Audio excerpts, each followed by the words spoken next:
meditação para acalmar e desacelerar a mente, os pensamentos.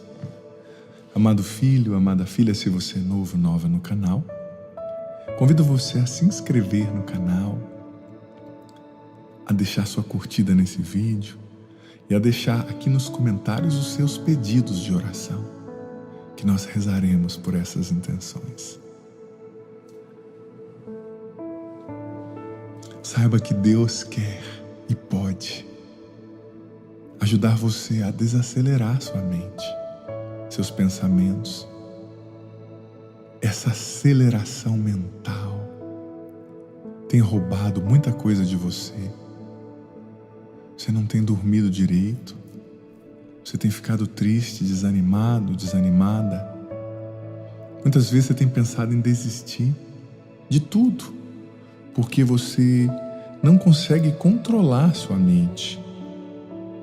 Mas com a meditação e com Deus como centro da meditação, com a força dele, no poder do Espírito Santo, você vai conseguir dar passos significativos para desacelerar sua mente. Mas veja bem, essa é uma meditação que você tem que fazer todos os dias, não é só uma vez. Óbvio, você tem que diminuir os estímulos visuais, auditivos, menos tela, menos estímulo audiovisual, mas você também tem que treinar sua mente para relaxar, para desacelerar, para estar na presença de Deus. O que nos permite encontrar o descanso mental e físico é a certeza da provisão de Deus, do cuidado de Deus, da providência de Deus. Ele cuida de você. O Salmo 23, versículos 1 e 2 diz: O Senhor é o meu pastor, nada me faltará. Em verdes pastagens Ele me faz repousar e me conduz às águas tranquilas. Amado filho, amada filha, o Senhor nesse momento quer te conduzir às águas tranquilas. Ele é o teu pastor. Ele quer te conduzir às águas calmas. Para iniciarmos essa meditação, eu convido você a repetir depois de mim essa oração. Eu falo e você repete. Espírito Santo, eu consagro a Ti a minha mente,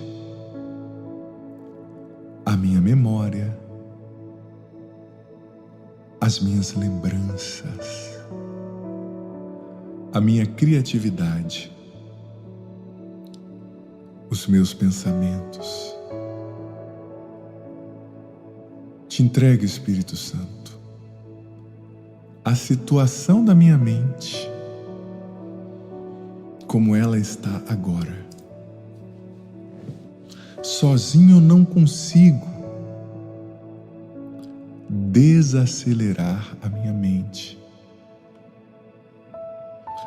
Eu preciso de Ti, Espírito Santo.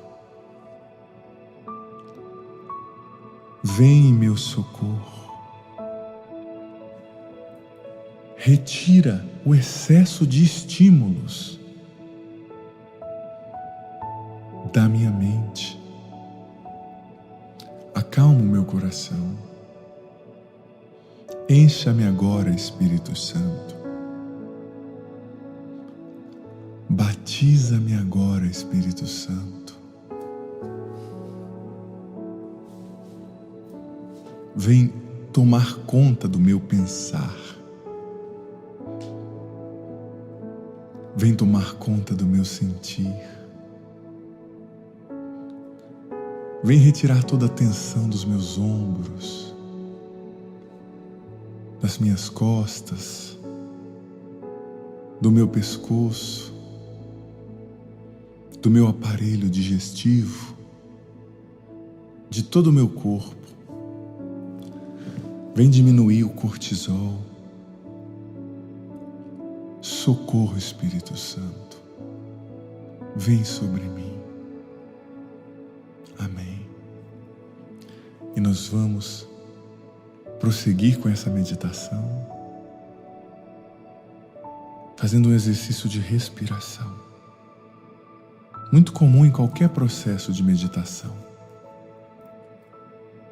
Você vai inspirar contando até 4 e vai expirar contando até 6. Inspirando. 1, 2, 3, 4. Expirando. 1, 2, 3, 4, 5, 6. Novamente, inspirando, contando até 4, expirando, contando até 6. Inspirando. 1, 2, 3, 4. Expirando. 1, 2, 3, 4, 5, 6. Inspire sempre pelo nariz, e expire pela boca. Inspirando pelo nariz. 1, 2, 3, 4. Expirando pela boca. 1, 2, 3, 4, 5, 6.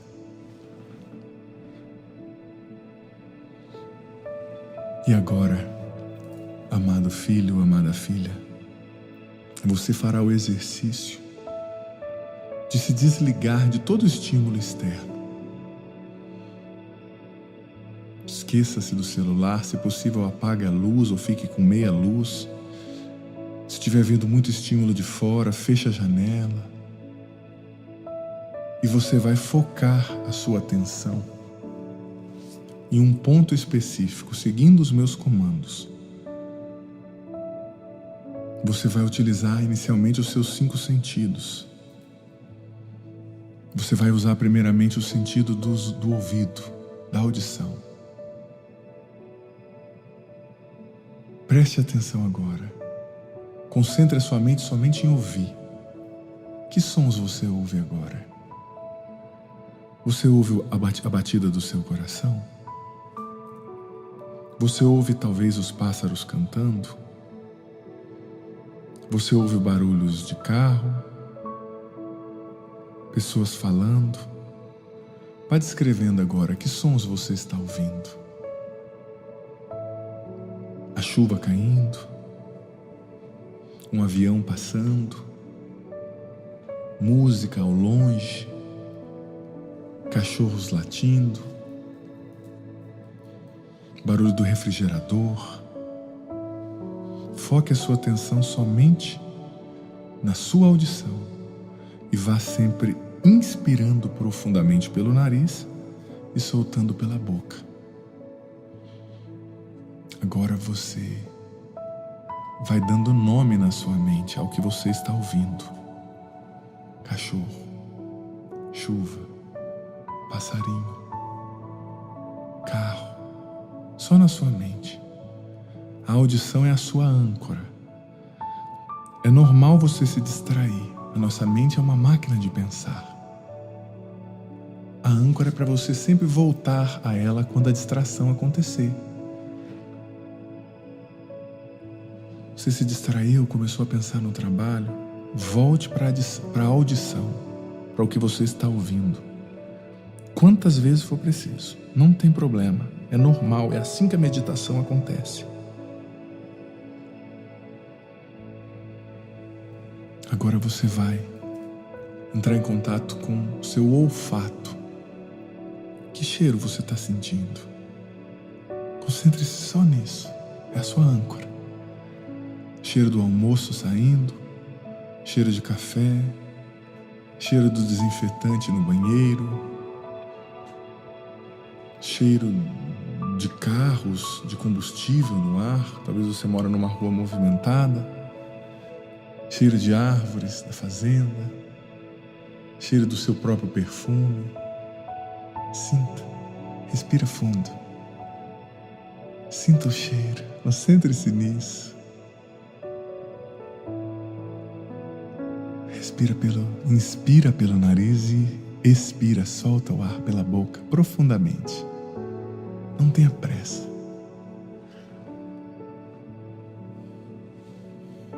E agora você vai focar sua atenção nos comandos que o Padre vai dar. Você está no alto de uma montanha. Está soprando um vento. Não é um vento forte, é um vento gostoso, agradável. O clima está agradável. Nem muito quente, nem muito frio. E você está sentado numa cadeira muito bonita. A cadeira azul clara. Um tanto retrô, mas muito bonita. E à sua frente tem um trono bonito. E está sentado diante de você Jesus. Ele está com uma túnica branca e um manto vermelho, régio, real, nos seus ombros, com um cetro na mão, de ouro. Ele olha para você e te diz: meu filho, ou minha filha, há tanto tempo eu tenho esperado você. Jesus olha bem nos seus olhos, com aquele olhar lindo, cheio de alegria, de paz, e te diz: eu te amo.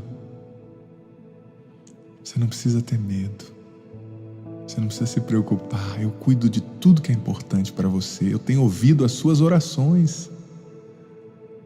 Até mesmo os seus erros, pecados, eles não são maiores que o meu amor por você. Suas fraquezas não são maiores que a minha misericórdia. Eu te escolhi. E você vai olhando agora para Jesus. Vai respirando profundamente, inspirando pelo nariz, profundamente, soltando pela boca. Você está olhando para Jesus, aquele cabelo lindo de Jesus. E Jesus, com aquele olhar que te aceita, que te diz que você é o suficiente, não precisa, Ele não está te reprovando, Ele está te amando. Claro que Ele quer te levar a progredir, a se converter, a melhorar, mas agora Ele só está te amando, só te acolhendo, do jeito que você está. E você olha nos olhos dele agora, e você começa a falar com Ele, a entregar o seu coração. O que é que você está falando para Jesus agora? Vá falando agora para Ele com as suas palavras. Talvez você está entregando suas preocupações, seus medos. Talvez você está entregando essa dor no seu coração por ter perdido alguém. Você está entregando essa mágoa, esse medo de ficar desempregado, de ser traído, a dor pela traição que aconteceu. Você está entregando tudo isso e Ele olhando para você, te acolhendo com carinho. Vai dizendo, vá falando. Entregue para Ele tudo que está dentro de você, se esvazie. Ele está aqui só para você, por você, para te ouvir, para te acolher. Vai dizendo o que está passando na sua mente agora, o que está povoando a sua mente, o que está roubando a sua paz.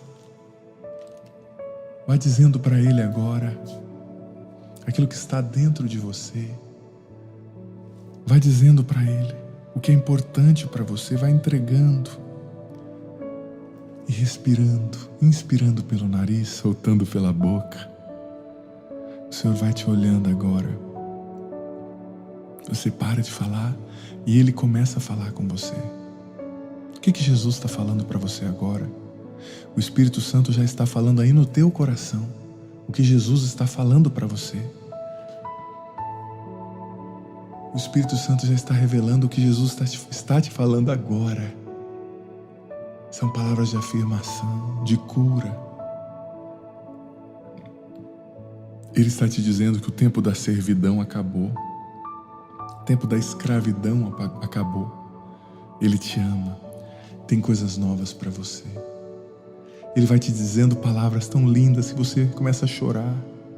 Seus olhos estão fixos nele, a sua mente nele, os seus sentimentos nele, você não vê mais nada e nem ninguém. E sobre essa montanha você sente o cheiro de Jesus, você sente o cheiro das flores, da grama, você sente o vento batendo no seu rosto.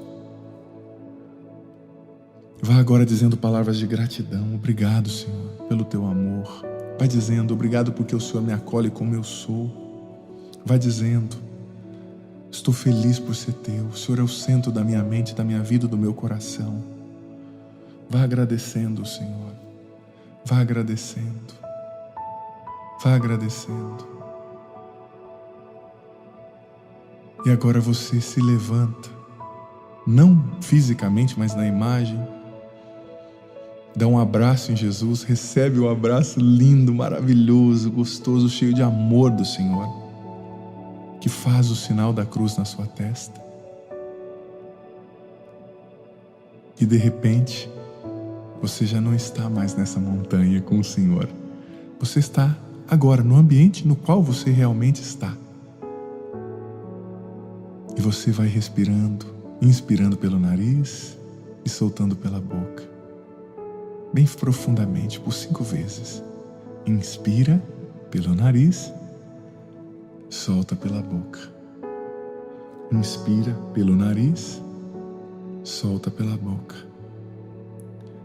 Inspira pelo nariz, solta pela boca.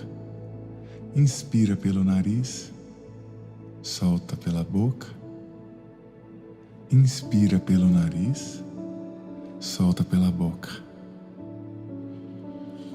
E agora você vai levemente abrindo seus olhos, tomando consciência de onde você está, e tenha certeza que a presença do Senhor permanece no seu coração. O Senhor esteja convosco, Ele está no meio de nós. Que desça sobre vós, sobre esse ambiente no qual você está e sobre a água, a bênção do Deus Todo-Poderoso, Pai, Filho e Espírito Santo. Amém. Filho amado, filha querida, faça essa meditação todos os dias. Não é para fazer um dia, é para perseverar, porque isso vai criar um novo padrão na sua mente, vai treinar a sua mente para o desacelerar. Você vai ver que em cada dia Jesus vai te dizer algo novo, o Espírito Santo vai te inspirar de uma maneira nova, não vai ser a mesma coisa nunca. E olha, eu convido você a conhecer aqui o meu canal, a se inscrever no meu canal. Tem várias playlists feitas com muito carinho para você. Tem a playlist das orações, com orações profundíssimas, belíssimas. Além dessa, muitas outras para você rezar todo dia, deixar rolando, tocando no seu ambiente de trabalho, na sua casa, para abençoar o ar, o lugar no qual você está, sua família, seus bens. Tem a playlist dos clipes, tem a reflexão sobre o evangelho diária que eu coloco no meu canal. Inscreva-se no canal, ative o sininho das notificações para você ser informada todas as vezes que entrar um conteúdo novo por aqui. E também deixa já sua curtida nesse vídeo, para você me ajudar a ajudar mais pessoas. E deixa aqui nos comentários os seus pedidos de oração. Deus ilumine você.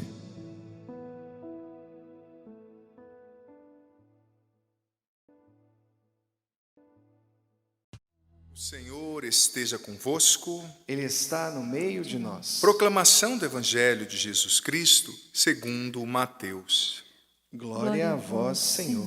Naquele tempo disse Jesus aos seus discípulos: Eis que vos envio como ovelhas no meio de lobos. Sede, portanto, prudentes como as serpentes e simples como as pombas. Cuidado com os homens, porque eles vos entregarão aos tribunais e vos açoitarão em suas sinagogas. Vós sereis levados diante dos governadores e reis por minha causa, para dar testemunho diante deles e das nações. Quando vos entregarem, não fiqueis preocupados como falar ou o que dizer. Então, naquele momento, vos será indicado o que deveis fazer. Com efeito, não será vós que havereis de falar, mas sim o Espírito do vosso Pai é que falará através de vós. O irmão entregará à morte o próprio irmão. O pai entregará o filho. Os filhos se levantarão com os pais e os matarão. Vós sereis odiados de todos por causa do meu nome, mas quem perseverar até o fim será salvo. Quando vos perseguirem numa cidade, fugi para outra. Em verdade eu vos digo, vós não acabareis de percorrer as cidades de Israel antes que venha o Filho do Homem. Palavra da salvação. Glória a vós, Senhor. Podemos cantar novamente o belíssimo refrão do Salmo, preparando o nosso coração para essa reflexão. Minha boca anunciará vosso louvor. Minha boca anunciará vosso louvor. Minha boca anunciará vosso louvor. Minha boca anunciará vosso louvor. Eu te peço, Espírito Santo, vem agora sobre cada um de nós. Vem abrir o nosso coração, Espírito Santo, para ouvirmos a palavra de Deus, para guardarmos essa palavra no coração. Vem, Espírito Santo, retira a agitação, as preocupações, o cansaço do dia. Faz de nós ouvintes atentos. Vem, Espírito Santo, e dai-me as palavras certas também para falar para esses queridos irmãos e irmãs nessa noite. Nós precisamos de Ti. Vinde, Espírito Santo, enchei os corações dos vossos fiéis e acendei neles o fogo do vosso amor. Enviai o vosso Espírito e tudo será criado e renovareis a face da terra. Oremos, ó Deus, que instruíste os corações dos vossos fiéis com a luz do Espírito Santo. Fazei que apreciemos retamente todas as coisas, segundo o mesmo Espírito, e gozemos sempre da sua consolação. Por Cristo, Senhor nosso. Amém. Amém. Que maravilha. Obrigado, Márcio, pelo salmo lindo, os irmãos músicos que sempre servem tão bem. Olha, para a gente que é padre é tão bom, né? Quando a equipe de liturgia é maravilhosa, como sempre aqui na Canção Nova e a música. Ajuda muito a gente a rezar, né? Querido irmão, irmã, querido filho, querida filha, estamos começando o acampamento Curados para Amar. E é importante a gente ter em mente que, como o padre dizia, nós ouvimos na primeira leitura, eu confesso que a minha reflexão não vai se focar tanto na primeira leitura e no Salmo. É uma reflexão mais centrada no Evangelho, né? Mas essa primeira leitura nos revela uma verdade basilar. Qual é essa verdade, padre? A verdade de que não existe cura profunda, não existe cura verdadeira enquanto a gente não se arrepende e não pede perdão. Se você não reconhece os seus pecados, se você não reconhece as suas fraquezas, se você não reconhece que você está no caminho errado, filho, filha, e não pede perdão a Deus e não invoca a misericórdia de Deus sobre você, muito possivelmente você não vai ser curado, porque Deus sempre faz a parte dele. Deus sempre faz a parte que lhe é própria, sempre. Mas a gente precisa fazer a nossa parte. E o se arrepender, e o reconhecer a fraqueza e bater no peito, Senhor, misericórdia, eu pequei como Davi fez no Salmo de hoje, o miserério, o Salmo 50, é essencial para que nós recebamos a cura. Muitas vezes, nós estamos pedindo a cura de Deus, mas nós não fazemos a nossa parte. É como que se nós, veja bem, é como que se nós pedíssemos para Deus que chovesse, que Ele fizesse chover, e quando Ele faz a gente abre o guarda-chuva, não tem sentido. Não tem sentido. sabe? É preciso, para receber a cura, é preciso aprender a pedir perdão, a reconhecer, Senhor, eu pequei. Porque os erros que a gente comete, os nossos pecados, eles ferem a nossa alma, nos afastam de Deus e, consequentemente, impedem essa água da graça de nos lavar, de nos alcançar, de nos purificar. É interessante que na primeira leitura, Deus, através do profeta Oséias, aliás, faz essa pergunta: o que tem ainda Efraim a ver com os ídolos? O que tem? O que Efraim tem a ver com os ídolos? Sabe? O que você ainda está fazendo no pecado, filho, filha? O que você ainda está fazendo, acabando com a sua vida nessa droga, nessa bebida? É você mesmo. Por que você está enchendo a cara todo dia? Você não vê que você está se matando? Por que você está usando essa droga, achando que está abafando? Você está seguindo não o caminho que Deus traçou para você, mas dessa forma você está seguindo o caminho que o diabo traçou para você. E você precisa romper com esse pecado hoje. Você precisa voltar para Deus.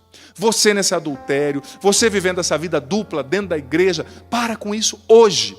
A leitura dizia, a primeira leitura, o que tem ainda Efraim, ou seja, o meu povo, o meu escolhido, a ver com os ídolos. Deus está te perguntando, será que você não entendeu depois de tudo que eu fiz por você? Deus está te perguntando, será que você não entendeu, depois que eu dei o meu filho para morrer numa cruz, para te salvar, que você não tem mais nada a ver com os ídolos, com o pecado, com a vida dupla? É você mesmo, é você. Deus está chamando você. Larga essa droga, larga essa bebida. Você acha que é bonito ser cachaceiro? Não é isso que Deus quer de você, não. Você não está seguindo o caminho de Deus desse jeito. Você está seguindo o caminho do inimigo, do diabo. E é preciso romper. É você mesmo. Deus está falando com você. É preciso ouvir. Porque depois, quando cair doente, ou quando for a hora de partir dessa vida, não adianta chorar, não. Que Deus está te dando a oportunidade hoje de mudar de vida. Se você se ajoelhar agora e clamar, e pedir, e se decidir por Deus, Ele vai libertar você da droga, da bebida, do que for. Porque Ele é poderoso. É o Deus que abriu o mar. É o Deus que fez o cego enxergar, o surdo ouvir, o mudo falar. Ele pode fazer. Mas Deus não faz se a gente não decide. Veja bem, tendo feito essa introdução, que é muito objetiva, às vezes a gente não é curado porque a gente insiste no pecado. Às vezes a gente não é curado porque a gente insiste em fazer o que é errado. E filho, filha, o padre não está acusando você, tá? Não estou acusando, mas eu estou sendo honesto com você. Talvez, você não sabe se amanhã você vai estar vivo, né? A gente não sabe. Então a gente precisa se converter hoje, porque um dia o Senhor vai nos chamar. E o que nós vamos apresentar diante dele? Enfim, tendo feito essa introdução, quero já partir para o Evangelho. Você viu que o Evangelho, esse Evangelho bonito, belíssimo de Mateus, está dizendo o seguinte: no mundo vocês vão enfrentar oposição. Isso é fato. No mundo, eu e você, se nós vivermos de fato a verdade, se nós de fato buscarmos a Deus, se nós de fato formos pessoas que creem em Deus e que vivem o que Deus pede, nós vamos encontrar oposição. Porque só o fato de você estar vivendo a verdade, você incomoda em quem está na mentira. O fato de você estar vivendo na luz, você incomoda quem está nas trevas. Então Jesus disse, vocês vão enfrentar a oposição. Não adianta vir com um discurso aguado, muito acolhedor demais. Se você de fato está seguindo Jesus, você vai encontrar alguma oposição. O mundo não vai te aceitar integralmente. E se o mundo estiver te aceitando demais, como dizia o Papa Bento XVI, questione um pouquinho, né? Mas Jesus disse o seguinte: vocês estão sendo enviados como ovelhas no meio de lobos. Guarde essas duas imagens, ovelha e lobo. No final eu vou falar sobre elas, mas por enquanto eu não vou me deter nelas. Jesus disse, sejam prudentes como serpentes e simples como pomba.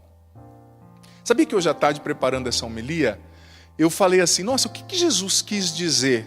Seja simples como pomba. Em primeiro lugar, veja bem, existe uma inflação semântica, né? É tanta confusão nos termos. Tem um livro do C.S. Lewis, o grande escritor cristão, chamado Studies in Words, no qual ele fala sobre isso, que muitas palavras que designavam virtudes, como simplicidade, prudência, temperança, as virtudes cardeais ou teologais, elas estão vivendo aquilo que nós chamamos de uma concreta inflação semântica. É muito sentido que está dando para as palavras, né? E ele diz que quando se fala de simplicidade, qual é a ideia que se tem de simplicidade hoje em dia? Geralmente as pessoas falam, fulano é simples, né, padre? E o que quer dizer esse ser simples? A gente muitas vezes entende simples como simplório. Ou seja, é uma pessoa sem muitos recursos intelectuais, é uma pessoa pobre, é uma pessoa que se veste mal, que não sabe falar. Olha, isso não é simplicidade. Isso não é simplicidade. Pode ter outro nome, com todo respeito a essas pessoas. Eu não estou condenando essa atitude ou quem vive assim, mas isso não é simplicidade. Simplicidade vem do latim simplex, que queria dizer o seguinte, uma realidade descomplicada. Simplex, na verdade, semanticamente, quer dizer o seguinte, aquilo que tem uma dobra só.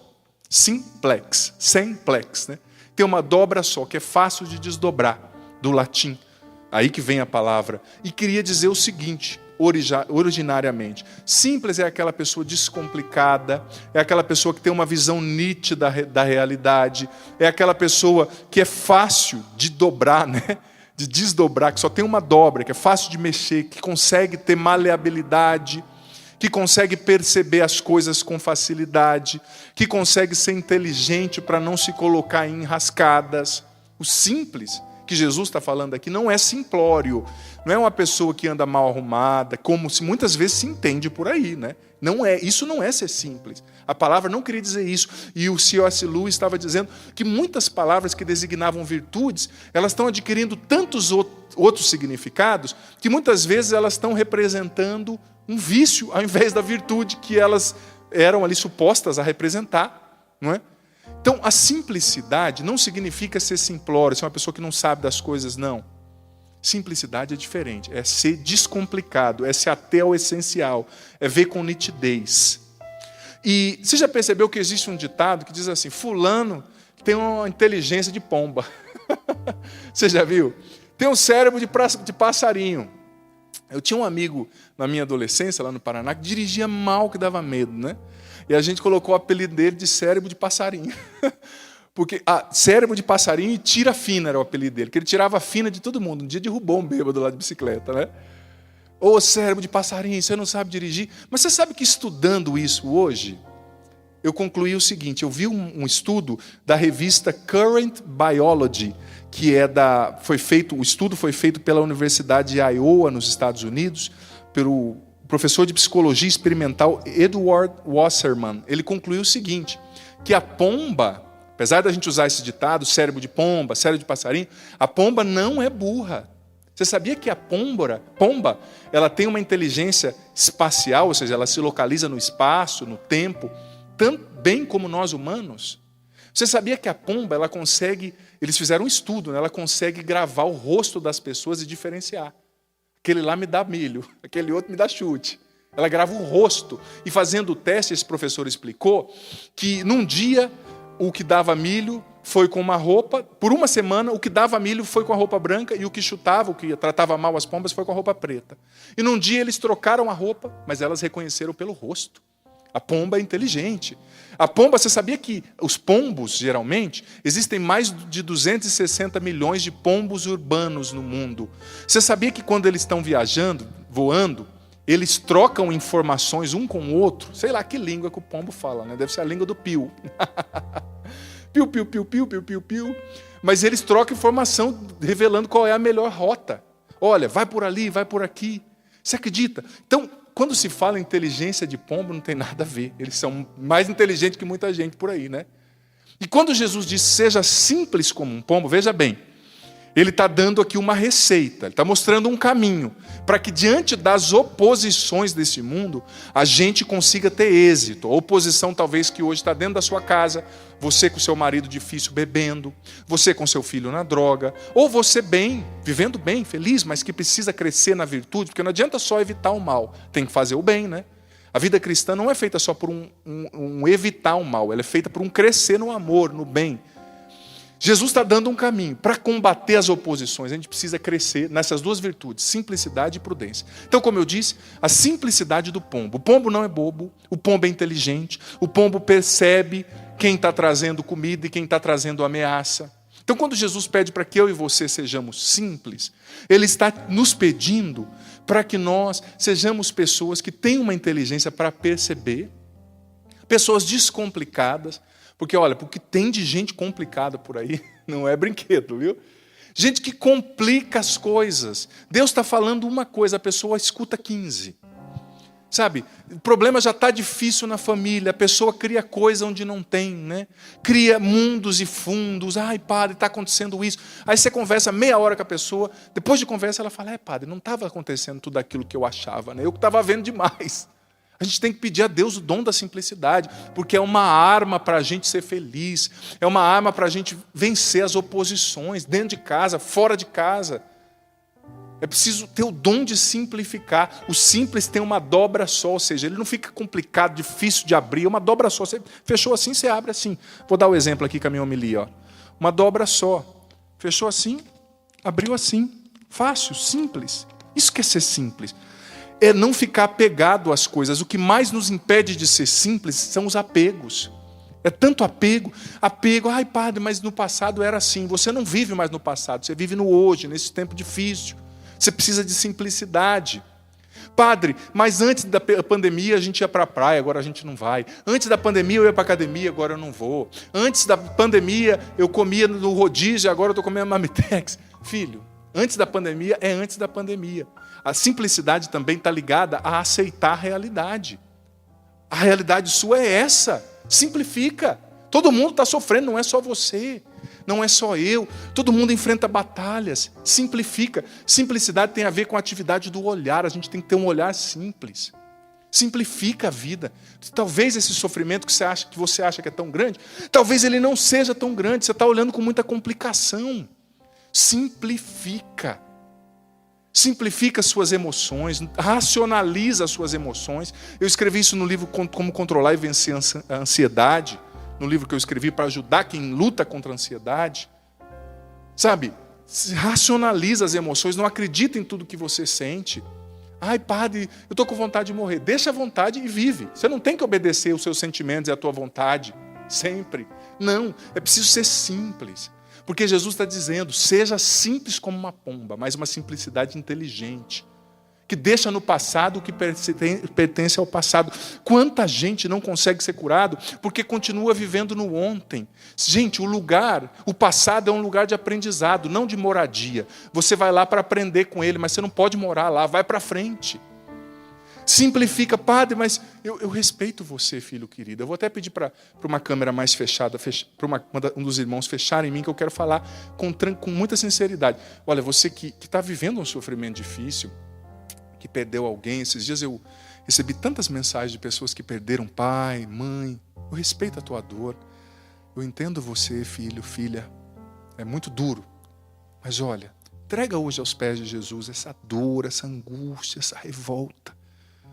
E deixa Ele te levantar, Ele curar você, Ele te fortalecer. Porque, filho, filha, a vida precisa continuar. Você está aqui na terra. Você tem lutas para batalhar, para enfrentar todo dia. Talvez você tenha filhos, você tem um futuro. Se você está aqui, é porque tem um propósito de Deus sobre a tua vida. Então não desanima, levanta. Olha com simplicidade. É duro, mas até nisso às vezes a gente tem que ser um pouco racional e mais simples para ver. Gente, todo mundo vai perder alguém numa hora ou outra. É a lei da natureza. Querer um ser humano perfeito é o mesmo que querer uma roda quadrada. Querer um ser humano que não morre, que não adoece, é mesmo que querer uma roda quadrada. Não existe roda quadrada. E nós somos humanos, frágeis, imperfeitos, adoecemos, morremos. Mas a gente tem que olhar com simplicidade. Outras pessoas também perderam pessoas. Não foi só você. Com todo respeito eu digo, né? Muito carinho, afeto de sacerdote, de pai na fé. Vai para frente, olha com simplicidade. É duro. Às vezes arranca pedaço da gente, né? Mas confie em Deus e olhe com simplicidade. É a vida, infelizmente. Eu não tenho todas as respostas, queria ter. Mas é a vida, faz parte. Acontecem sim perdas, acontecem sim sofrimentos. Mas simplifica, não dá tanto peso. É duro ter perdido alguém, mas outras pessoas também perderam. O mundo perdeu, gente. Nós estamos numa pandemia. Você quebrou financeiramente, mas o mundo quebrou. Salvo alguns milionários que já tinham dinheiro de sobra e compraram mais barato que os outros tinham que vender, né? Mas a média da população mundial, a média do Brasil, desemprego crescente. Então, a gente às vezes, quando está sofrendo, a gente olha demais para a nossa dor, mas tem mais pessoas sofrendo. É preciso simplificar. Sabe, tem tantas pessoas que estão presas assim ao sofrimento do passado, como se estivessem presas assim, me perdoe, ó, numa coisa e não querem soltar. Eu vou no ambão que é mais fácil. Olha só. Aqui é uma coisa boa, que é o ambão sagrado, mas tem pessoas que estão presas assim no sofrimento do passado. Jesus está falando, solta isso aí, filho, solta isso aí, deixa eu fazer uma obra nova na tua vida. E a pessoa está assim, não vou soltar, é a minha dor. Você não tem que ficar apegado nisso. Simplifica. Eu estou falando isso porque o Evangelho é muito sábio. Não existe cura se a gente não simplifica. Porque a gente tende a enxergar as nossas perdas, os nossos sofrimentos com lente de aumento, infelizmente. A gente tende a ver como tão grande aquilo que a gente perdeu e o sofrimento que a gente tem. Mas, gente, tem mais gente sofrendo no mundo. Olha para o lado. Olha para os pobres, olha para a África, olha para o povo de Deus. Vamos simplificar. Não tem que ter peso. Ah, padre, eu perdi alguém. Mais pessoas perderam. Infelizmente faz parte da vida. Entrega, não fica preso a essa rocha. Não fica preso a essa dor. Entrega para Jesus, Ele te ama. Eu não tenho todas as respostas, mas eu tenho certeza que no meio do caminho a gente vai entender muita coisa. No meio do caminho as respostas vão vir. No meio do caminho as respostas vão chegar. Tenha certeza, tenha fé. Simplifica, é a ordem de Jesus para você e para mim. Se a gente quer ser curado, se a gente quer crescer, a gente tem que simplificar agora. Sabe, eu dizia no meu programa Para Ser Feliz nessa semana, pela TV Canção Nova, que há uma mulher, pessoas mandando mensagem, ai padre, meu marido me traiu, minha esposa me traiu, eu decidi voltar com ele, mas toda hora eu fico lembrando e falando. Já que você decidiu ficar com a pessoa, fica com a pessoa, ou não fica de uma vez, né? Claro que eu sou sempre a favor da família, do casamento cristão, mas olha, se for para você ficar, para cada segundo você ficar, se o marido atrasa 1 minuto para sentar na mesa, você fala, atrasou porque você me traiu. Se o marido demora no banheiro, demorou porque me traiu. Não dá para viver assim. Vira a página. Vira a página, simplifica, aconteceu. Foi uma fraqueza dele, não devia ter acontecido, mas já aconteceu. O passado a gente não muda, filho. O ontem você e eu não somos capazes de mudar, a gente só muda o hoje. E mudando o hoje, a gente muda o amanhã. Agora você não tem direito de fazer a tua vida um inferno para sempre por causa de uma coisa ruim que aconteceu no ontem. Não. Simplifica. Se desprende. Simplex. Uma dobra só, sem complicação. Sabe? Como eu disse, o que mais nos impede de simplificar muitas vezes são os nossos apegos. Essa pandemia, gente, olha, a gente está sofrendo muito nessa pandemia. Eu, como padre, estou acostumado sempre a estar com as pessoas, né? Nas missões e pregando. Vou tomar um pouquinho de água. Estou sentindo também de não poder estar, de não poder viajar, de não poder pregar. Eu sou missionário. Mas, gente, eu acho que essa pandemia, se a gente souber enfrentar ela com fé, com simplicidade, essa simplicidade do Evangelho, com prudência, que eu já vou falar da prudência daqui a pouco, com sabedoria, com fé, ela vai deixar um saldo muito positivo na nossa maturidade humana e espiritual. Porque nessa pandemia, eu estou a cada dia fazendo um exame de consciência. Como para mim está sendo bom poder acalmar. Eu sei que tem sofrimento, não entenda mal o que o padre está dizendo, tá? Você vai entender no final, ao longo da reflexão, né? Para mim está sendo bom porque eu estou vendo quantos excessos que existiam na minha vida que não precisavam estar lá. Quantas coisas que eu dava importância que não precisava ter importância.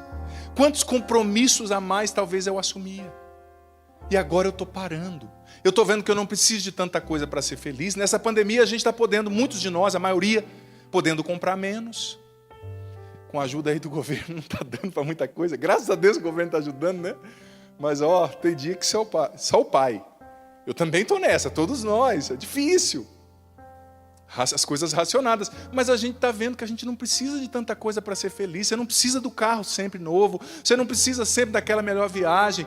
Infelizmente, a maioria das coisas, às vezes, que a gente tinha, era mais para mostrar para os outros e para postar do que curtir.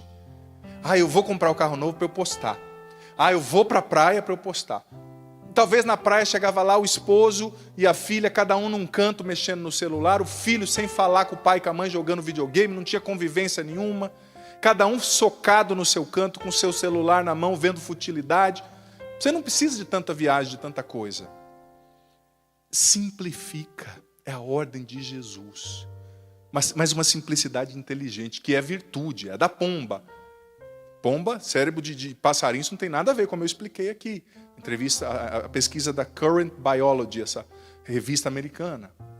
Simplifica, você não precisa de tanta coisa. Sabe, e as coisas que pesavam tanto, não precisa mais pesar. Ai, mas padre, você não sabe o que eu sofri. Já sofreu. Você conjugou o verbo no passado. Sofri. Acabou.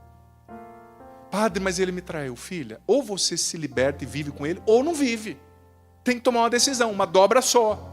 Mais uma vez eu digo, eu sou sempre a favor da família, mas não dá para você ficar desse jeito também, né? A gente precisa simplificar. Primeira ordem de Jesus. Quer ser discípulo de Jesus? Seja simples. Claro, simplicidade na modéstia no vestir é importante, mas não quer dizer com vestimento e com ausência de conhecimento. Essa simplicidade é uma virtude diferente. É o saber descomplicar, é o saber ficar com o essencial. Agora vamos então para a segunda virtude que Jesus falou. A virtude da prudência, do latim prudentia, que queria dizer o seguinte: sagacidade, um olhar adiante, um antecipar, pravedere, do antigo latim. Mas essa prudência, antigamente, quando ela surgiu como virtude cardeal, você sabe que a prudência é uma virtude cardeal, ou uma virtude humana. São 4 as virtudes cardeais. Prudência, que é a maior de todas, segundo Santo Tomás de Aquino, temperança, justiça e fortaleza. 4 virtudes humanas ou cardeais. Jesus está dizendo, seja prudente, a virtude cardeal maior de todas, virtude humana. E a gente, hoje em dia, como dizia C.S. Lewis, muita gente entende a prudência como uma cautela medrosa, né? Aquela coisa, fulano é ressabiado, fulano é prudente. Mas não é isso que queria dizer a palavra prudência, não. Por exemplo, se você pega, Santo Tomás de Aquino tem um tratado fantástico, um tratado chamado De Prudência. E quando você estuda, eu estava estudando hoje à tarde esse tratado de Santo Tomás, a virtude da prudência, em Santo Tomás, não é um medo, uma cautela, né? Aquela pessoa, não compra não, não faz isso aí não, né? Aquela coisa meio assim, né? Não, isso não é prudência. Para Santo Tomás, prudência é a arte de discernir e fazer a escolha certa. Para Santo Tomás, a prudência era a arte, está ligada à simplicidade, você vai ver como está ligado. Era a arte de enxergar com nitidez, iluminado por uma boa consciência, tinha que ter uma consciência ali, sabendo o que é a verdade, conhecendo o certo e o errado, e então fazendo a escolha certa. Sabe, prudência não é essa cautela medrosa, mais uma vez eu digo, o que Jesus está dizendo? Seja prudente, mas a prudência que é virtude cardeal, é uma virtude humana. E veja bem, essa prudência, olha o que Santo Tomás de Aquino disse no De Prudência. A prudência é uma virtude intelectual. Seu princípio é a inteligência reta, o olhar límpido, simples, capaz de ver a realidade. E com base na realidade vista, tomar a decisão boa, fazer a coisa certa. E Santo Tomás dizia que essa prudência não é uma inteligência, mas é uma virtude. Você tem que crescer na arte de ser prudente. E Santo Tomás foi ensinando que a virtude da prudência significa enxergar com nitidez. Muitas coisas nos impedem de enxergar com nitidez para fazer a escolha certa. Aí você vê o pecado, a soberba, o orgulho, a vaidade, os vícios capitais, as feridas emocionais, aquela ferida do seu passado na qual você está apegado. Tudo isso te impede de fazer a escolha certa, de enxergar com nitidez. E a prudência se aplica às coisas práticas. Por exemplo, ela te ajuda nas escolhas do dia a dia. Faço isso ou não faço? Assisto esse filme tarde da noite ou não? Depois esse filme vai te deixar alerta, você vai ter dificuldade para dormir, aí vem a insônia, aí no outro dia você está mal-humorado e trata mal a esposa, aí vem a ansiedade, aí vem o desânimo. Uma escolha que você faz é como um dominó. Cai o primeiro, cai o segundo, cai o terceiro, cai o quarto. Então a prudência, dizia Santo Tomás de Aquino, é essa virtude que nos ajuda, nos ilumina para fazer a escolha certa. Eu vou assistir esse filme tarde da noite ou não? Eu vou comprar isso ou não vou comprar? Eu vou falar isso ou não? Eu vou fazer essa escolha ou não? Eu vou responder a esse e-mail agora que eu estou irritado ou eu vou deixar para depois? Aí que haja a virtude cardeal da prudência. E o interessante é que a prudência também está ligada à arte de saber aprender. O prudente é aquele que observa antes de fazer, é aquele que estuda e procura entender antes de falar, é aquele que entende antes de julgar. O prudente, ele gasta a sua energia tentando apagar o foco de incêndio antes que o fogo comece. Não fica depois gastando energia só para apagar o fogo que começou, né? Porque por causa dessa cultura do improviso que a gente vive, essa cultura irresponsável da instantaneidade, o síndrome da urgência, tudo é urgente, tudo afobado, tudo para ontem, tudo tem que ser agora. Muitas vezes por causa disso, a gente não consegue viver essa prudência, a gente não consegue aprender antes de fazer, a gente já quer falar sem estudar, a gente já quer dizer sem saber, a gente quer julgar sem entender, a gente quer fazer sem aprender. O prudente, ele observa, ele elimina o foco de incêndio e não fica só gastando tempo para apagar o fogo que já começou, né? Agora tem gente que vive de improviso, né? Uma coisa é você ser livre ao Espírito Santo, deixar Deus agir, outra coisa é ser um bagunçado, indisciplinado, improviso. O pior inimigo da prudência é essa bendita, para não dizer outra coisa, ansiedade, essa síndrome da urgência, essa impulsividade. O impulsivo, ele não é prudente, ele não observa, ele não aprende, ele age de qualquer jeito, ele se expõe a perigos desnecessários. Ele deixa o fogo começar para depois tentar apagar. O imprudente faz o fogo começar muitas vezes por falta de sabedoria, ao invés de gastar tempo tentando apagar o fogo. É preciso ter prudência. O prudente, ele busca conselho, ele reza, reflete antes de fazer uma escolha necessária.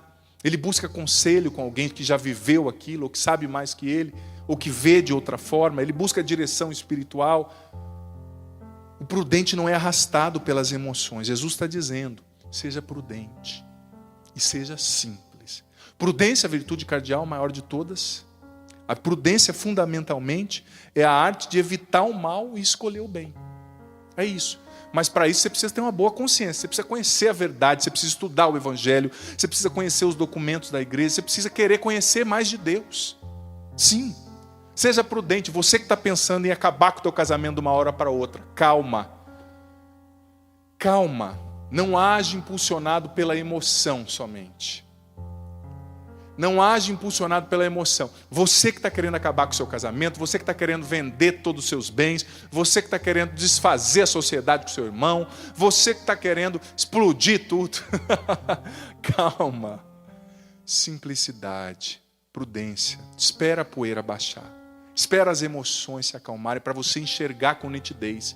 O mundo de hoje, ele faz de tudo para tirar de mim e de você a prudência e a simplicidade. Sabia disso? Por quê? Porque o mundo é muito barulhento. É muita rede social. Talvez você esteja me assistindo aí agora, mas não está nem prestando atenção no que eu estou fazendo, porque está no WhatsApp. Cara de pau. Presta atenção aqui. Está na rede social. Está naquilo outro. Isso rouba da gente a capacidade de refletir, de enxergar com nitidez. E quem só vive no barulho, no agito, não reza, não reflete, não tem prudência, não tem simplicidade. Então vai cair como presa fácil na mão do lobo. Jesus está dizendo, são duas armas que ele está dando, filho, filha, para mim e para você. Prudência e simplicidade.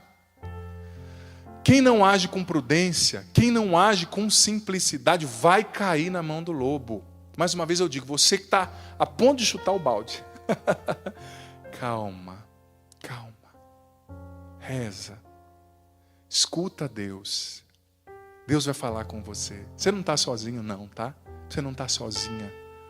É preciso investir no crescimento da prudência dentro de nós, da simplicidade. E veja bem, as virtudes humanas que estão no Catecismo da Igreja Católica, são essas 4, diferentemente das virtudes teologais que são infundidas em nós no batismo, esperança, fé, caridade, elas são adquiridas, claro, com o auxílio da graça de Deus, mas também com esforço humano. Eu preciso treinar o meu coração para ser mais prudente. O imprudente fala demais. A pessoa prudente não sai falando demais. Como é que você tem usado as palavras? Olha só, como é que você tem usado as palavras? Muitas vezes a gente é dono do que cala e escravo do que fala, né? Estamos escravizados por coisas que dizemos, que aumentamos, que mentimos. E uma mentira exige outra, e exige outra, e exige outra, e você vai ficando escravo daquela trama infeliz.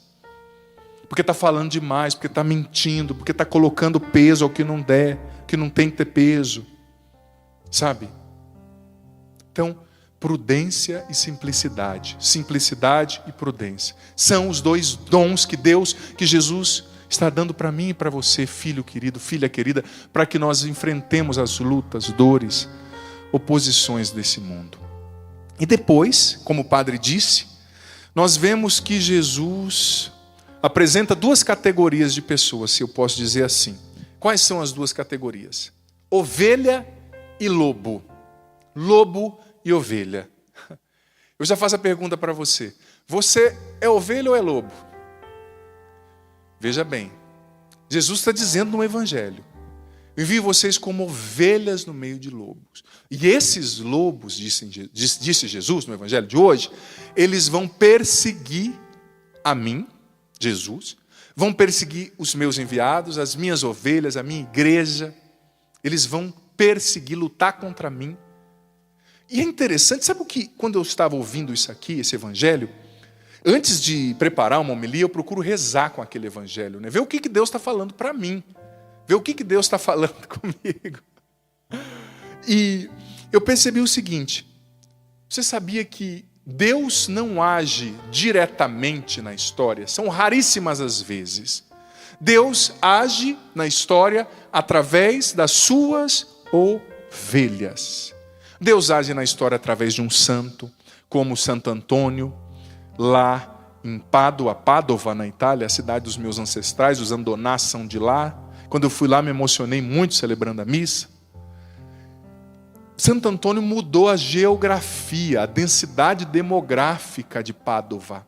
Mais pessoas começaram a mudar para lá, a ir lá por causa dele. Ele mudou a cidade. Deus agiu, entrou na história através de Santo Antônio. Deus entra na história através de mim e de você. Entra na história no sacramento da comunhão através do sacerdote que celebra a missa, preside a missa. Deus age através das pessoas, ovelhas. Mas o antagônico a isso também é verdadeiro. O diabo também, salvo raríssimas exceções, quando há um caso de possessão, que é muito raro, ele sempre age através das pessoas também. Lobos. Deus age através das suas ovelhas. Os santos, aqueles que querem segui-lo, que se deixam formar por ele, que anunciam a sua palavra, que evangelizam. Mas o diabo também está agindo no mundo através de pessoas. E agora entrando mais especificamente na temática do acampamento Curados para Amar, você sabe através de quem, de que tipo de pessoa o diabo age? Você sabe qual é a categoria de pessoas que são inocentes, úteis na mão do inimigo, nas mãos do inimigo? São as pessoas feridas pela vida e que não buscaram cura, que não superaram seus traumas. Gente, esse é um princípio filosófico. Uma pessoa ferida fere pessoas. Uma pessoa curada cura pessoas. Uma pessoa amada ama pessoas. Uma pessoa amarga amargura pessoas. Se torna uma pessoa tóxica. Por trás de um coração que fere, eu costumo dizer, tem sempre um coração ferido. E, infelizmente, o inimigo, gente, ele é atroz, ele é sorrateiro. Você já percebeu que quando tem uma ferida, você, por exemplo, quando eu era guri lá no Paraná, uma vez eu ganhei uma bicicleta nova, estava todo feliz, achando que estava abafando, não sabia andar direito de bicicleta. Já era grandão, né? E a gente que cresce muito, no começo da adolescência, eu tenho quase 2 metros, calço 45, 46, A gente fica meio, é normal, né? Fica meio desengonçado, porque é muito grande, né? Tá firmando ainda os ossos. Fui eu andar com a minha bicicletinha nova. Caiu um tombo. Nossa, mas abriu um buraco aqui no meu braço. Eu caí e bati no asfalto, sabe quando rala e abre? Gente, primeira coisa que fez, começou a vir bicho, mosquito. O mosquito, o bicho, a larva, infelizmente, ele é atraído por aquilo que em nós está putrefado, está morto, está ferido. A ferida atrai bicho. Por exemplo, se você tem uma ferida aberta e não cura, não passa ali um remédio, não faz um ponto, vai atrair bicho. Se está sujo, vai vir bicho, vai vir larvas, vão vir coisas, bichos ruins ali para a sua ferida. Sabe? E infelizmente o diabo segue o mesmo princípio. Ele se alimenta das suas feridas. O inimigo se alimenta das suas feridas não curadas. É isso mesmo. E quantas vezes ele já não fez de mim e de você lobos nas mãos dele? Quantas vezes ele já não fez de mim e de você inocentes úteis na mão dele para perseguir as pessoas, para prejudicar as pessoas, para disseminar fofoca, inveja, ciúme. O inimigo se alimenta das nossas feridas como um bicho, uma larva se alimenta do machucado, sujo, não curado. O inimigo se alimenta da nossa falta de conversão, é o orgulho, é a vaidade, para fazer da gente lobo. E infelizmente eu preciso dizer, tem muito lobo dentro da igreja em pele de ovelha. Infelizmente, dentro dos círculos cristãos, dentro da nossa família.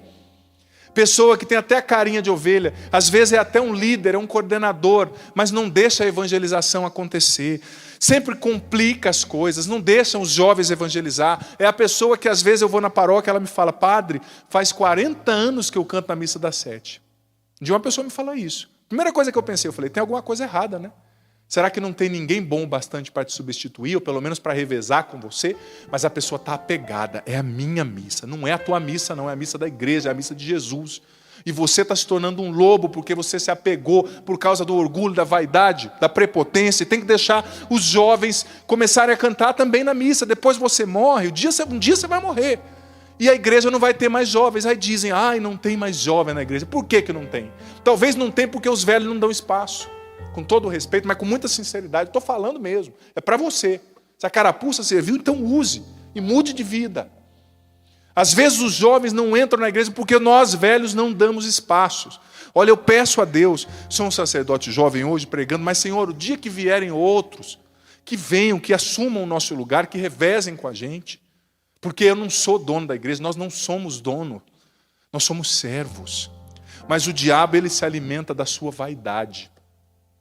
A sua vaidade é uma ferida aberta, cheia de bicho, putrefada. O seu orgulho é uma ferida aberta.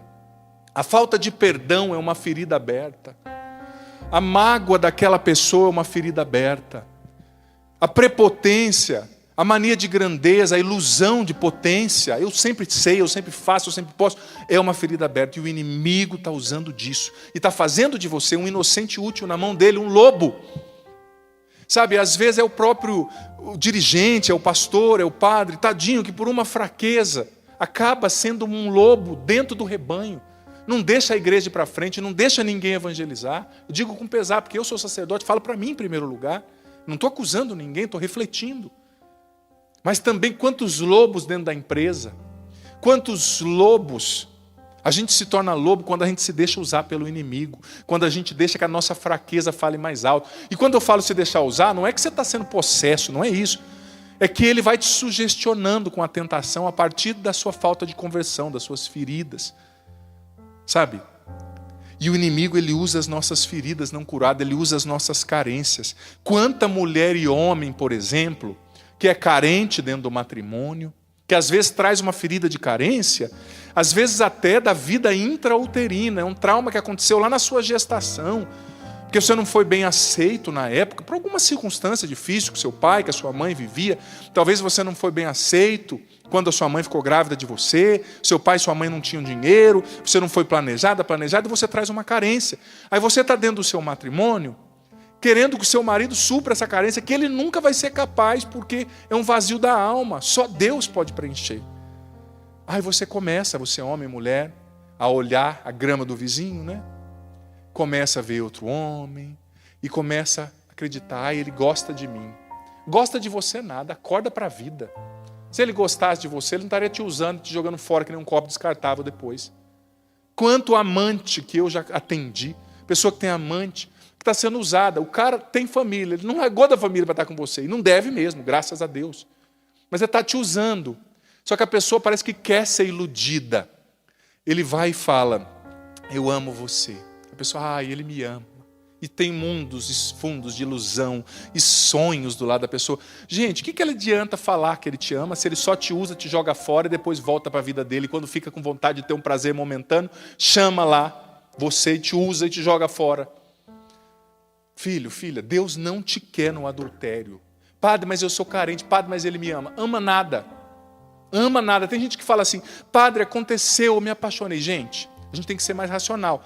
Veja bem, as pessoas são tão desequilibradas hoje. Se você, por exemplo, se relaciona com uma pessoa, se você é casado, você tem que se relacionar com a pessoa como um casado. Você tem que ter uma distância. Se você se aproxima demais da sua secretária, filhão, se você se aproxima demais, mulher, do seu personal trainer, todo molhado, igual eu e os cinegrafistas aqui, né? Tá longe, né, meninas? Tá longe. A gente chega lá. Chega lá o personal trainer. Tudo bem, Márcia? Estou aqui para atender todas as suas necessidades. Vai para lá, minha filha. Acorda para a vida. Haja como uma mulher casada. Meu irmão, não vem falar na minha ouvido aqui não. Eu sou casada. Me ensina a fazer o exercício, mas pode ficar um metro de mim que eu não sou uma anta. Eu consigo aprender se você me ensinar. Agora o homem vai lá, o personal trainer já chega por trás da mulher. Mulher, haja como mulher casada, minha filha. Nada dessas intimidades, dessa relação, dessa relação com esse personal trainer lá na academia, não. Senão o teu casamento vai para água abaixo, porque você não é um anjo. A carne reage. Se você passar de um limite, você não controla mais. Mas se você respeitar o limite, você vai ser sempre senhor de si mesmo, senhora de si mesma. Agora, quando passa, você não controla mais, porque a carne domina. E aí a gente perde a razão, a gente faz burrada. Sabe? A gente faz burrada. Quantas pessoas que estão virando lobo porque está deixando a carência falar mais alto. Aí diz que se apaixonou por uma outra pessoa, aí destrói a própria família, destrói a família do outro, para viver um relacionamento que não vai dar certo, porque, minha filha, se ele traiu a esposa para estar com você, o dia que você virar a esposa, ele vai trair você, tenha certeza. Porque se ela traiu o esposo para estar com você, o dia que você virar o esposo, meu amigo, você é a bola da vez. Me perdoe a sinceridade. Mas eu sei que esse discurso é sério e eu não estou aqui para agradar ninguém, eu estou aqui para pregar o evangelho. E vou pregar mesmo. Vou pregar, sou padre, não é para ensinar receita de bolo, é para ensinar a Bíblia, né? Para ensinar a falar de Deus. O que Deus nos pede. Estou falando com sinceridade. Olha, você precisa ser senhor de você mesmo. Às vezes a gente não tem racionalidade, a gente vai deixando a vida me levar, a vida leva eu. Ai, padre, aconteceu porque você deixou. Se você tivesse agido como mulher casada naquela academia, se você tivesse agido como homem casado, não ido para aquela festinha sozinho, não teria acontecido. Eu admiro muitos irmãos missionários, por exemplo, que eu conheço, que não viajam sem a esposa. O Márcio Mendes é um, gosto demais do Marcinho, e eu acho bonito esse exemplo dele. Esses dias nós conversávamos, eu viajo com a minha esposa, ou eu não vou, está certíssimo, ele é casado, é um cara jovem, funciona tudo, é casado, tem que viajar com a esposa mesmo. Prudência. Agora, se a gente vai abrindo vazão para a nossa carne, a carne é assim. Carta de São Paulo aos Gálatas, capítulo 5, a partir do versículo 19. Carta aos Gálatas. O espírito se opõe à carne e a carne se opõe ao espírito. Se você deixa a carne te dominar, a carência, a impureza, a luxúria, a depravação, a promiscuidade, você não vai conseguir controlar. Você tem que colocar limite. Coloca limite, seja prudente. Se você, aqui vou usar esse ambão como referência. Aqui é o limite para você continuar sendo um padre, para você continuar sendo um pai de família, uma mãe de família. Se você passar desse limite, meu filho, aí você vai para a galera. Você não controla mais. Mas Deus não quer que você passe desse limite. Deus quer que você pare de ser inocente e útil na mão do diabo. Deus quer que você pare de deixar suas feridas dominarem você. Suas carências. Ai, padre, eu estou carente. Está carente, vai rezar. Se abra a Deus, porque olha, eu digo para você com sinceridade, esse amante não vai poder preencher a carência que tem dentro de você. Porque essa carência é do tamanho de Deus. Eu sei que você tem a necessidade de se sentir amada, única, cortejada, bonita, elogiada. Mas filha, isso é fachada, acorda. Ele só está fazendo isso porque ele sabe que isso vai dar naquele resultado, que é a cama, né? É preciso ter coragem de romper. É preciso ter coragem de ser sincero para obedecer a Deus. Simples, uma dobra só. Que o vosso sim seja sim, que o vosso não seja não. É preciso ter coragem de romper com aquilo que não é bom. Agora eu digo para você, a gente se torna de fato lobo quando a gente deixa as nossas carências, feridas, pecados dominar. Agora, se você quer ser ovelha de fato, eu sei que tem coisas que é difícil ouvir, eu entendo você. Mas olha, não coloque barreira ao agir de Deus agora. Não coloque barreira ao agir de Deus. Deixa Ele tocar onde tem que tocar. Deixa Ele falar o que tem que ser falado. Tem coisas que você não quer mexer, que dói, mas Ele quer mexer para curar. Se você quer deixar de ser lobo, mais uma vez eu falo, para de ficar vendo foto de mulher nesse celular aí. De homem. Para de usar o WhatsApp para ficar paquerando. Você é casado, meu filho, acorda, você é casada. Para de ficar usando o Facebook para flertar. Você não é um adolescente. Quando que você vai amadurecer? Quando que você vai amadurecer e parar de usar essa internet como se fosse um adolescente irresponsável? Você não tem que usar o Facebook para paquerar, para sair, para azarar as menininhas, não, nem os rapazinhos. Você tem que ser um homem de Deus, uma mulher de Deus. Seus filhos, quando você fica aí no WhatsApp, paquerando, traindo a sua esposa, seu esposo, quando você fica aí no Facebook, em vez de ser santo e obedecer a Deus, os seus filhos estão crescendo sozinhos, sem formação, sem educação. E lá na frente vai dar problema, e depois você não sabe por que entra na droga. Você não sabe por que o filho dá errado. Porque muitas vezes a gente gasta o tempo que era para estar junto, ensinando no pecado e alimentando as nossas feridas não curadas, as mágoas, a carência. Ai, padre, eu me sinto só. Filho, essa solidão que tem dentro de você, só Deus pode preencher. Ninguém mais. Só Deus. Se Ele não preencher, não tem pessoa nesse mundo que preencha. Não coloque barreira ao agir de Deus. Deixa Ele agir agora. Deixa Ele desmoronar esse castelo de cartas na sua vida. E aqui eu estava sendo feliz assim, achando que estava fazendo certo. Você estava achando que estava fazendo certo, mas estava errado. Muda. Jesus está te chamando hoje a entregar a tua vida para Ele, a retomar a sua missão de ser mãe, de ser pai de verdade. Educa. Acompanhe o que o teu filho está fazendo, vê o que ele está assistindo na internet. Escuta ele, o escute. Para de ficar deixando a internet educar o seu filho, que lá na frente vai dar problema. Usa com sobriedade esse celular, não fica 3 horas nos grupos de WhatsApp, no Instagram, vendo a sua amiga que postou com aquela barriga, que ela está murchando, aquela barriga é mentira. Está toda magrinha no Instagram. No Instagram é todo mundo bonito, né? Todo mundo magro, todo mundo feliz. Veja o que é essencial, seja prudente, educa teu filho. Você vai perder o teu filho, depois não dá mais para voltar. Você vai perder a sua filha.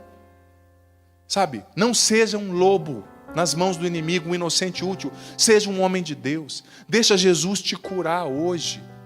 Gente, Deus nos ama tanto, eles querem o nosso bem.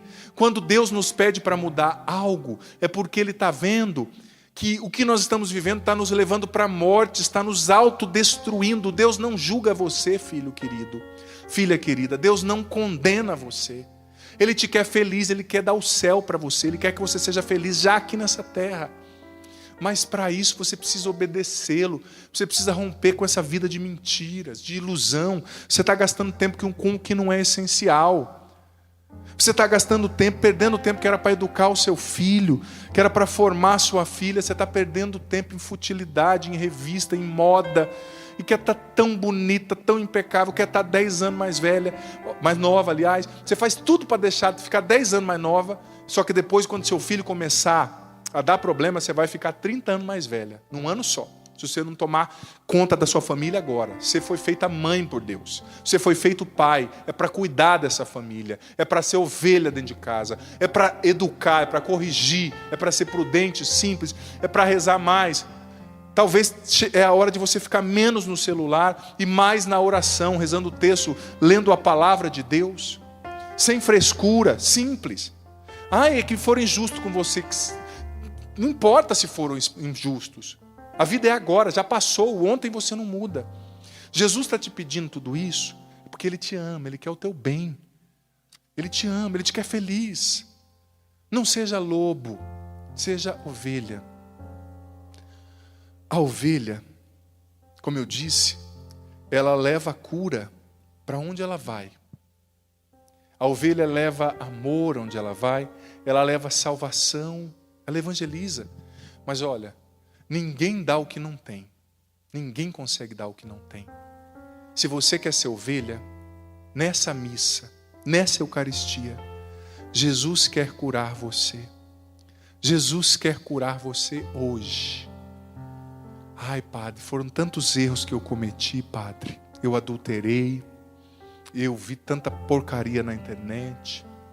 Padre, eu não cuidei do meu pai, da minha mãe idosa, eu menti, eu desviei dinheiro, eu pequei, eu fiquei escravizado pelos meus vícios, pela impureza, eu fui vaidoso, soberbo, apegado aos meus cargos. Padre, mas eu quero voltar para Deus. Quero que o Senhor me cure, Padre, para eu ser uma ovelha. E veja bem, o mandamento de Deus não é pesado, filho, filha. O mandamento de Deus é para o teu bem. Foi Deus que te criou. Foi Deus que te criou. Ninguém melhor que Ele sabe o que vai te fazer bem de verdade. Se Ele está te pedindo algo, é para o teu bem, não é para te condenar, não é para jogar peso em você. Se Deus está te pedindo algo, não é para te humilhar, não é para roubar a tua liberdade. Isso que você achava que era liberdade, era falsa liberdade, era mentira. Estava roubando a tua família de você, estava matando você. Jesus está te chamando para voltar. Ele está te dizendo, vem cá, minha ovelhinha, vem cá. Quero pegar você no colo assim, ó, te abraçar. Padre, mas eu sou uma ovelha tão ferida, Padre. Sou uma ovelha tão machucada, Padre. Eu sou uma ovelha tão distante de Deus, Padre. Não tem problema, é você mesmo. É você, filho querido, filha querida. Ele está dizendo, vem aqui, deixa eu te abraçar, curar suas feridas, lavar sua alma de tanta coisa ruim, curar a tua história. Talvez você perdeu pessoas, você foi traída, traído, humilhado, humilhada, você perdeu tudo, não respeitaram você. Eu quero pedir agora você em casa, abraça você mesmo por um momento. Se abraça agora. E o padre vai fazer um minutinho de silêncio. Você só ouvindo o solo do teclado, tão bem feito. Nesse minutinho de silêncio, que eu vou fazer, mas que eu não quero que você faça. Eu quero que, nesse minutinho, antes da oração, da canção, você vá entregando a Jesus suas feridas, seus pecados, seus erros. Um minutinho o padre vai ficar em silêncio.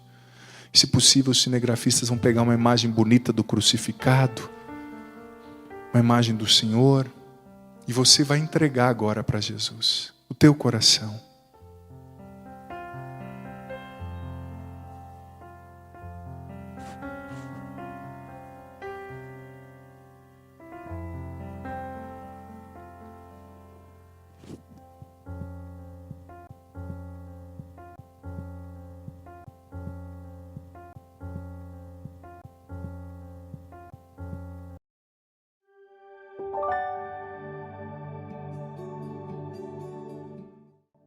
Olá, Deus abençoe você, seja muitíssimo bem-vindo, bem-vinda ao terceiro dia. Isso mesmo, gente, estamos só no terceiro dia da nossa Bíblia em um ano, hein? Serão 365 dias, 365 vídeos, sempre ao meio-dia aqui no meu canal. Eu desafio você, vem viver esse mergulho na Bíblia. Gente, como eu disse para você, Deus me deu essa inspiração, me incomodou Deus me incomodou de ver como, infelizmente, muitas vezes os católicos, os cristãos não conhecem a Bíblia e, por não conhecerem, desprezam, consciente ou inconscientemente, um patrimônio fantástico, uma riqueza espiritual capaz de transformar as suas vidas. Aqui não é um método, é um mergulho na Bíblia como um todo. Eu vou trazer os 12 grandes eixos, as 12 grandes histórias que compõem a história da salvação, desde a criação, os patriarcas, os juízes, os reis, aquilo que é o cumprimento messiânico, né? Em Jesus, daquilo que foi prometido no Antigo Testamento, os profetas, o tempo do Êxodo, o tempo do exílio na Babilônia, a volta do exílio, a reconstrução do Templo de Jerusalém, o sentido, né, das promessas feitas a Davi. Então, gente, vai ser muito importante. Você vai sair desse ano com um conhecimento muito bom e com uma experiência, não só um conhecimento, muito singular. Então, se prepare. Tenha um parceiro, sabe, de estudo, de mergulho na Bíblia em um ano. Eu aconselho isso, combina com o vizinho, com o amigo do grupo, da igreja, com o marido, com o parente. Todo dia, quando ele lê, ouvir, ele já manda um áudio para você, partilhando como é que foi, o que o tocou, e você também manda um áudio perguntando, e aí, leu hoje? Ah, não consegui, então incentiva ele. Não, mas arranja um tempo de ouvir, ouviu hoje, melhor dizendo, né? Não leu. Arranja um tempinho para ouvir, tal, foi muito bom, isso me tocou. É muito bom a gente ter esse parceiro, ou esses grupos, por que não? Você pode, com seu marido, todo dia ouvir junto, ou reunir 3 vezes por semana para ouvirem a meditação da semana, daqueles 3 dias, os outros dias cada um ouve na sua casa, mas partilham no grupo de WhatsApp. Enfim, vamos construir esses grupos bíblicos para a gente crescer junto. Isso é muito importante. Olha, se você é nova no canal, se inscreve no canal, ativa já o sininho das notificações para você saber quando entrarem coisas novas aqui, viu? E deixa já seu joinha, seu like, sua curtida nesse vídeo para você me ajudar a evangelizar, isso é muito importante. E compartilhe o link desse vídeo com mais pessoas. Gênesis capítulo 5. Este é o livro da história da família de Adão.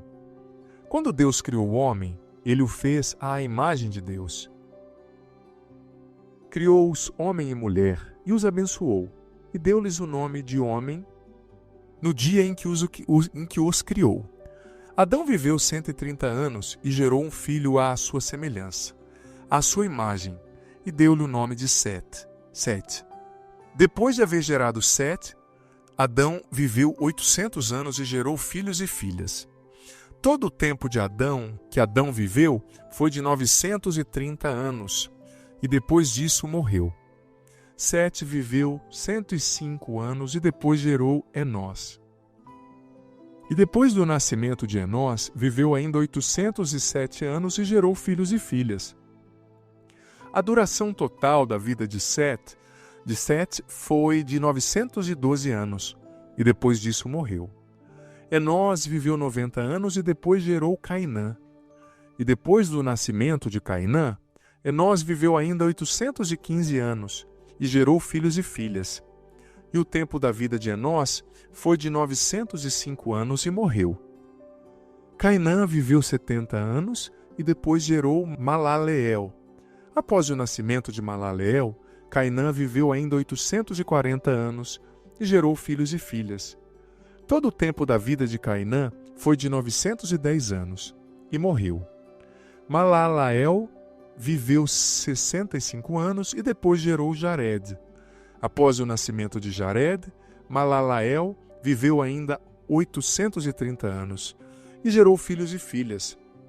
Todo o tempo da vida de Malaleel foi de 895 anos e morreu. Jared viveu 162 anos e gerou Enoque.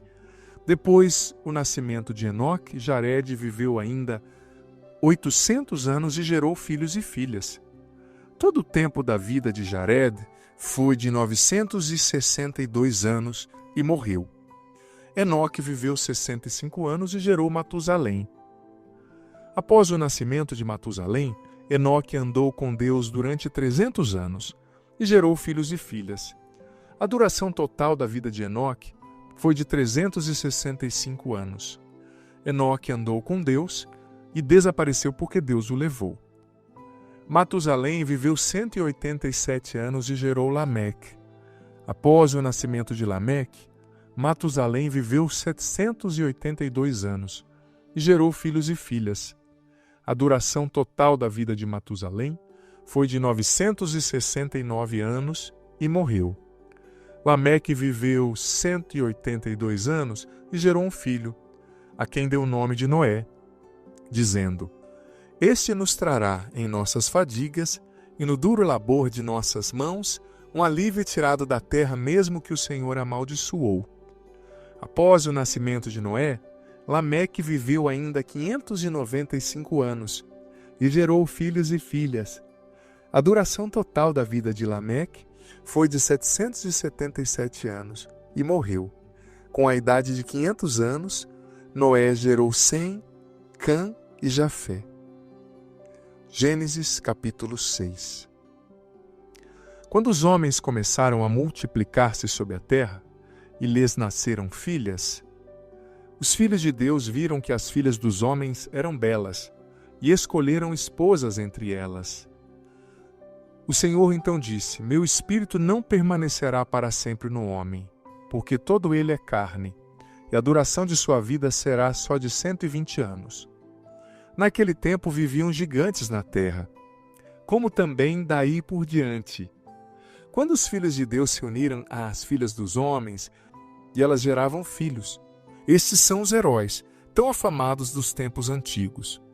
O Senhor viu que a maldade dos homens era grande na terra, e que todos os pensamentos do seu coração estavam continuamente voltados para o mal.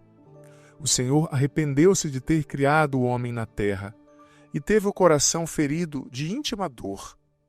E disse: Exterminarei da superfície da terra o homem que criei, e com ele os animais, os répteis e as aves do céu, porque eu me arrependo de tê-los criado. Noé, entretanto, encontrou graça aos olhos do Senhor.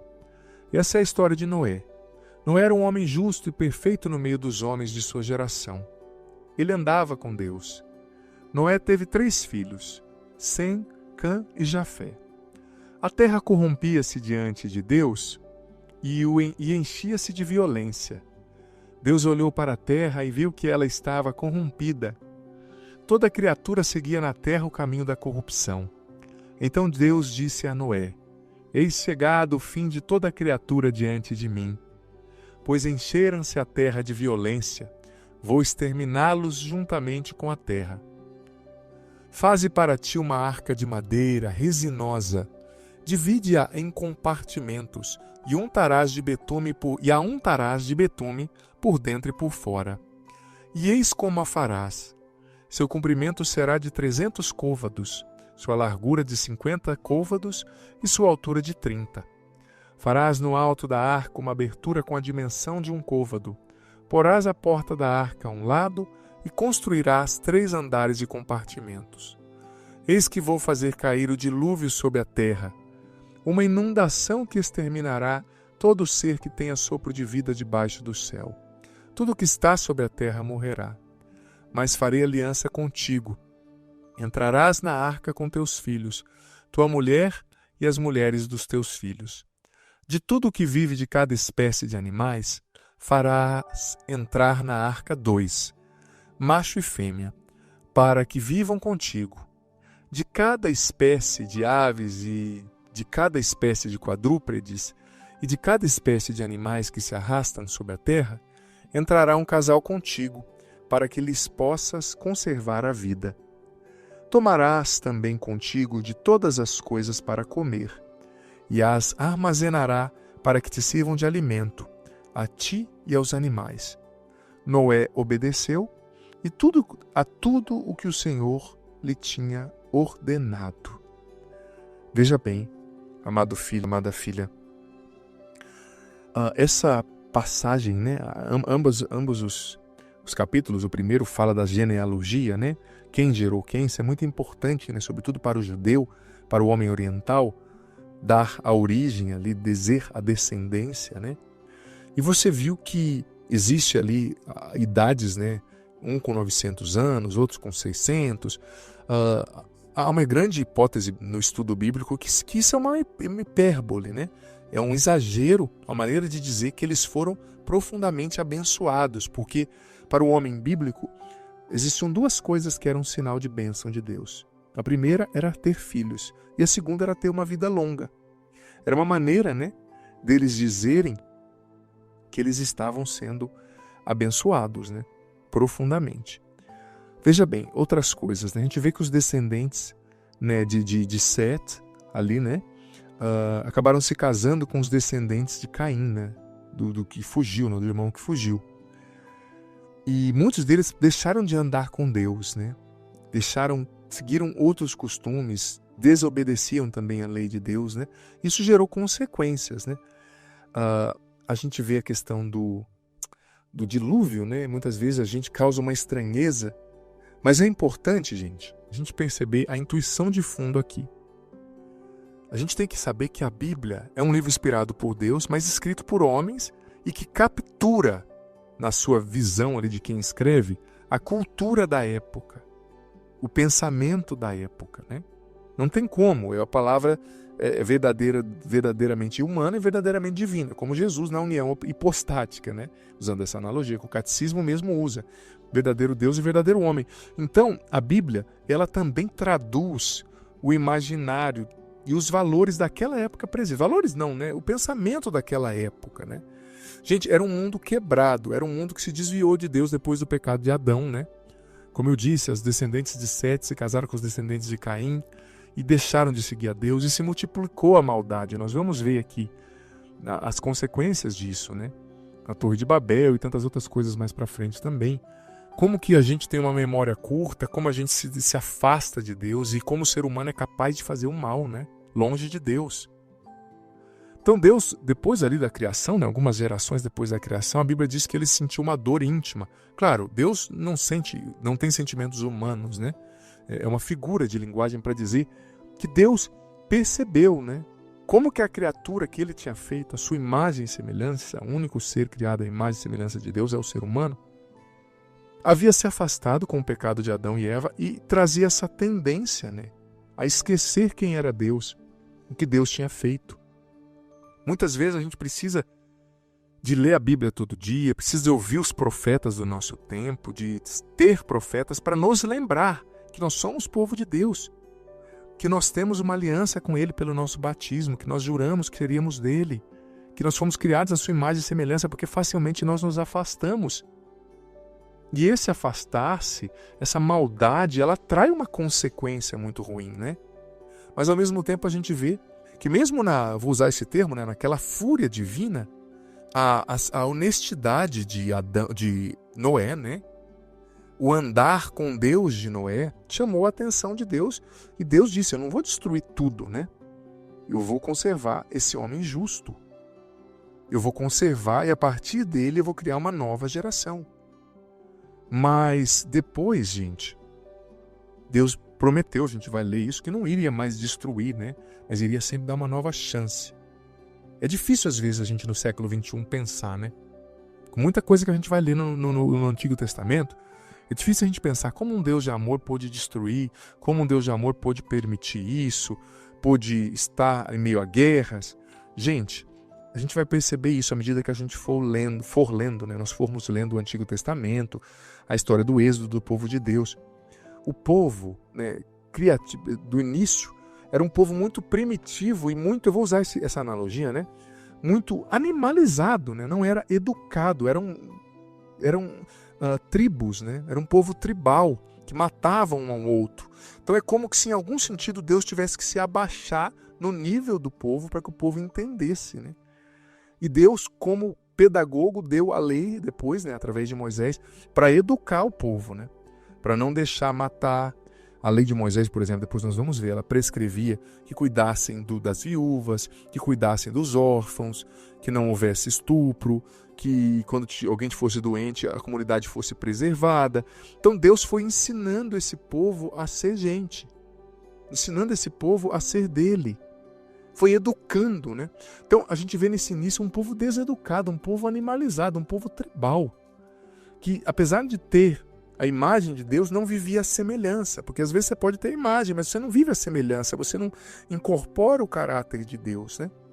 Então Deus lidou com eles de maneira dura. E é importante a gente ter consciência de que Deus é misericórdia, sim, mas Deus também é justiça, gente. É uma moeda com duas faces. Em Deus há misericórdia, Mas em Deus há justiça também. Tem gente que diz, Deus é amor, Ele é misericórdia, então eu posso viver no pecado, vai dar tudo certo. Não. Se eu e você escolhemos viver no pecado mortal, em pecado mortal, por exemplo, se eu e você, filho, filha, escolhemos desobedecer a Deus, isso vai ter uma consequência. Não porque Deus é ruim, é porque nós escolhemos não andar com Ele. E claro, Ele não vai mandar um dilúvio, mas as consequências do pecado vão vir. Sobretudo a maior consequência que é a perda de Deus, o morrer na desgraça do pecado, me perdoe o termo. Então, saibamos que Deus é amor, mas Ele é justiça. E Ele dá chances, Ele exerce misericórdia, mas quando Ele vê que você não quer, Ele vai deixar você colher os frutos do que você plantou. Ele vai deixar você no caminho que você escolheu, no caminho da mentira, nas mãos do inimigo, né? Então, é importante entender que Deus funciona assim e buscar a nossa conversão com sinceridade. Entender que nós somos imagens, mas tentar, com todas as forças, viver a semelhança. Semelhança ao Senhor, incorporando o seu caráter, as suas virtudes. Por exemplo, há quanto tempo você não faz uma confissão? Se confesse os seus pecados do passado, volta para Deus, leve Deus a sério, para que as consequências ruins não venham sobre você. O Senhor esteja convosco, Ele está no meio de nós, que desça sobre vós a bênção do Deus Todo-Poderoso, Pai, Filho e Espírito Santo. Amém. Digita aqui agora, nem que seja uma, 2 linhas, o que você entendeu, o que ficou forte para você aqui, o que Deus está falando ao seu coração. E não esquece de partilhar com o seu parceiro aqui, ao longo desse ano, essa palavra, o que ficou forte para você. Manda mensagem, criem grupos aí no WhatsApp para estudarem juntos, para ouvirem juntos, pelo menos uma vez, 2 por semana, 3 que seja, tá bom? Até amanhã ao meio-dia. Até amanhã ao meio-dia. Até amanhã ao meio-dia.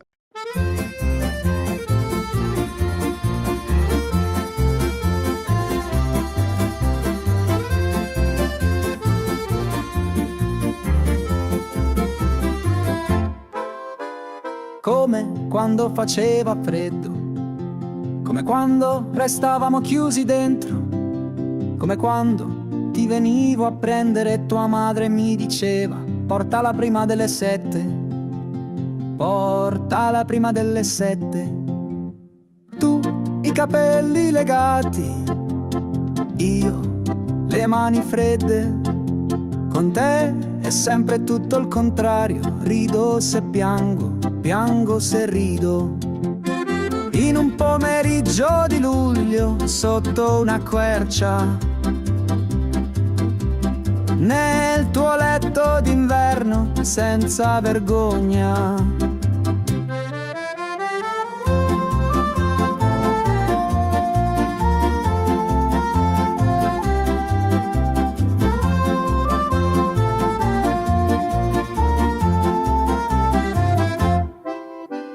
Come quando faceva caldo, tu il sudore sul naso, mi parlavi del tuo posto segreto e a San Luca nessuno può sapere tutto.